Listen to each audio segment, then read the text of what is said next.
Our story begins with a mystical pearl. Forged from the essence of the heavens and earth thousands of years ago, it gave birth to a powerful creature, one capable of absorbing the sun's energy, threatening to bring destruction upon the world. Two brothers, Tai and Cheng, rose to stop it. But their strength was no match for the beast. It grew larger, stronger, transforming into a giant. In a desperate act, Tai managed to seal the creature away, splitting the pearl into two, one of light and one of darkness. A prophecy was revealed. In 3 years, a divine thunderbolt would descend from the sky to destroy the pearl of darkness. To protect the world, Tai locked both pearls inside a vault and kept the key.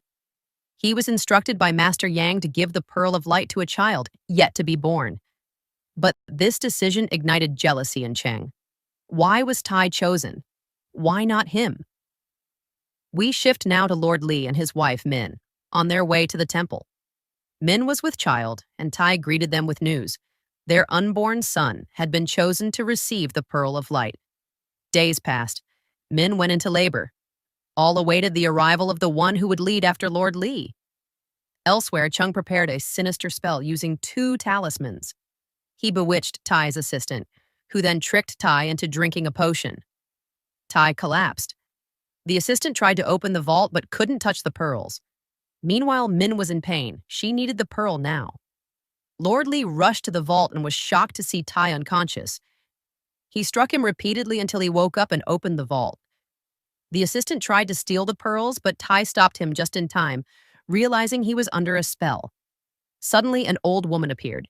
She took both pearls, embedded the dark one in a gemstone, and handed it over. When Lord Li destroyed the stone, the pearl of darkness transformed into a beam of light and entered Min's body. Soon after, their child was born, twisted and terrifying. A child born of darkness. He unleashed chaos on the village. Tai stopped him by placing a magical collar around his neck, one that would suppress his powers. He was ready to end his life. But Lord Li and Min begged him to spare the boy. They would raise him themselves. Despite the villagers' anger, how could they raise a demon? The old woman returned with another warning. In 3 years, a curse would descend from the skies and consume the child. Lord Li rushed to Master Yang for help. Meanwhile, Chung had stolen the Pearl of Light. He traveled deep beneath the ocean to the Dragon Kingdom and begged the Dragon King to grant his son power, offering to raise the boy in return, hoping to prove his worth. Back with Tai and Li, they sought out Master Yang, pleading for a way to extract the Pearl of Darkness from the boy. But they arrived too late. The master was gone. The guardian told them there was no way to break the curse. Years passed. The boy, Ne Zha, grew older, but he remained isolated. His mother tried to play with him, even wearing armor. But his power was too great. No one could get close. One day, a monstrous beast attacked the village. The guards came to take Min to help fight. Fearing his mother would leave him, Ne Zha tricked the guards and escaped the palace. He reached the village, but the people fled from him. Using his powers, he found them, scared them, and laughed. A group of children plotted to trap him, but a mysterious boy offered them a better plan.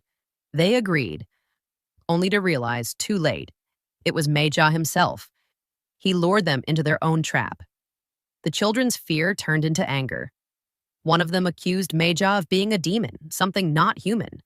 Broken and devastated, he was about to destroy them.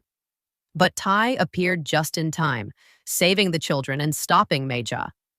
The villagers demanded the boy be locked away, and so he was. Hidden in the mountains, far from everyone. But Tai saw something else. He believed that within every being, even one born of darkness, there is light. And so he chose to train Ne Zha, to teach him to control his powers, to become more than what he was destined. The next day, Ne Zha was seen alone, which felt very strange. Tai approached him, and as soon as he touched him, Ne Zha was pulled into a beautiful place. There, Tai appeared. Using a magical brush, anything he imagined and painted would instantly come to life. He invited Ne Zha to enjoy the view and the magical place with him, and even offered to teach him magic. But Ne Zha refused. Tai tried to provoke him into accepting, but nothing worked. Eventually, Tai fell asleep, and Meiza's mother arrived looking for him. They found Meiza floating on the water's surface and thought he had died.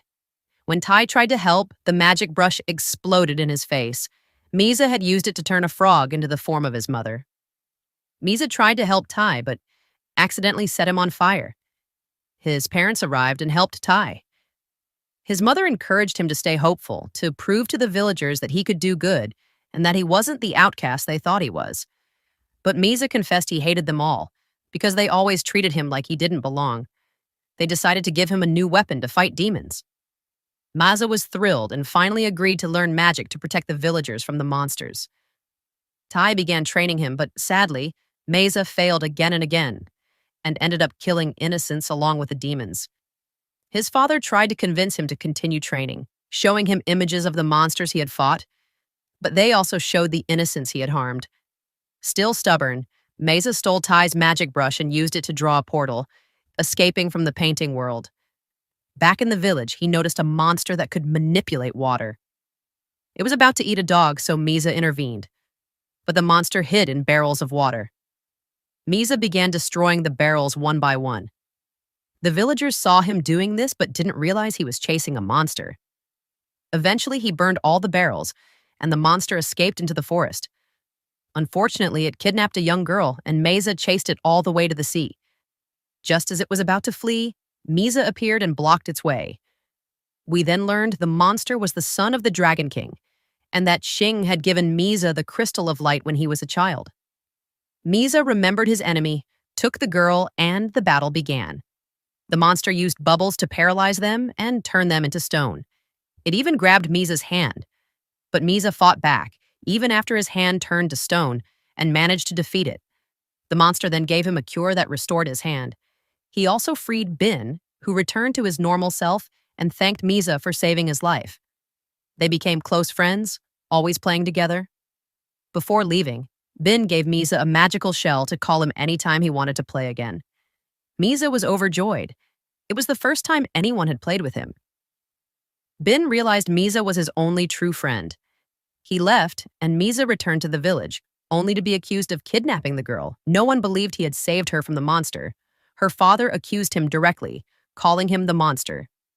Furious, Meiza attacked the villagers, but Tai stepped in again and saved them. At the same time, Bin returned to his father, the Dragon King, and told him what had happened between the humans and dragons in the past.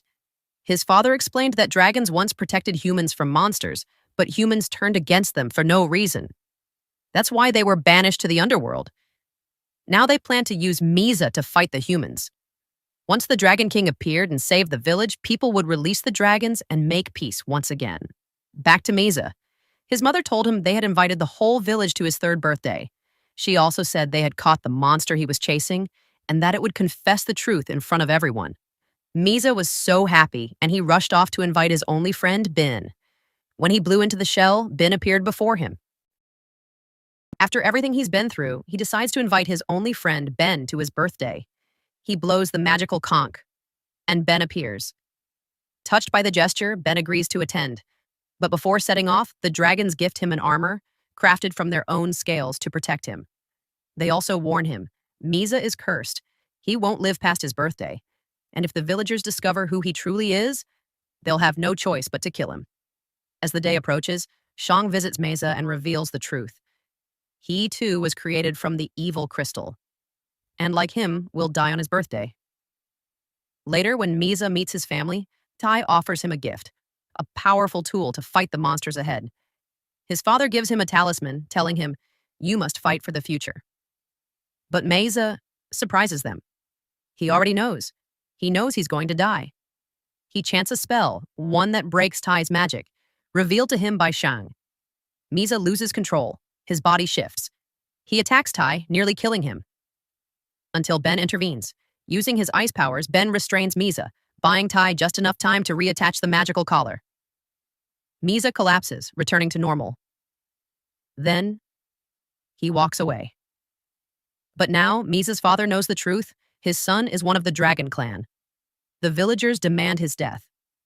But before they can strike, Meiza takes action. He freezes the village. He knows. If he doesn't destroy it, the dragons will be trapped forever. It's the only way.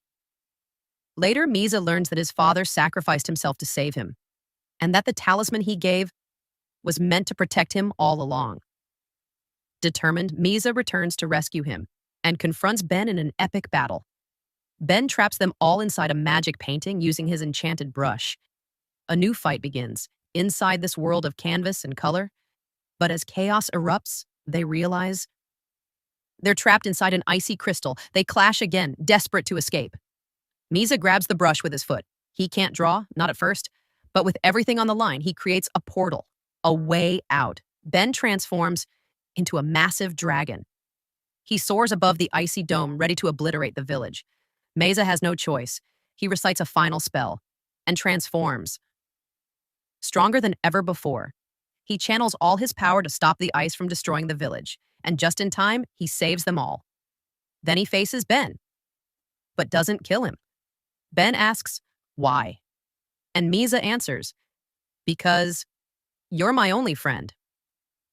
He approaches his father and burns the talisman.